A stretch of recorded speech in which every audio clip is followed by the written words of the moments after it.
જૂનાગઢમાં કોંગ્રેસની પ્રશિક્ષણ શિબિરમાં અમરેલી જિલ્લા કોંગ્રેસ પ્રમુખ પ્રતાપ દુધાતની સૂચક ગેરહાજરી જોવા મળી રહી છે, જેની રાષ્ટ્રીય નેતૃત્વએ ગંભીર નોંધ લીધી છે।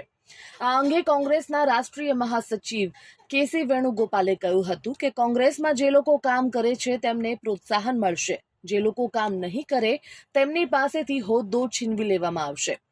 પ્રતાપ દુધાતના સ્થાને કોંગ્રેસ નવા પ્રમુખની નિમણૂક કરશે। ઉલ્લેખનીય છે કે અમરેલી જિલ્લા પ્રમુખની નિમણૂક બાદ તાલુકા સંગઠનની પણ પ્રતાપ દુધાતે નિમણૂક કરી નથી। ગુજરાતમાં કોંગ્રેસના સંગઠનને મજબૂત બનાવવા માટે જૂનાગઢ ખાતે આયોજિત પ્રશિક્ષણ શિબિરમાં રાષ્ટ્રીય અધ્યક્ષ મલ્લિકાર્જુન ખડગેએ શહેર જિલ્લાના પ્રમુખોની કામગીરી સામે નારાજગી વ્યક્ત કરી હતી।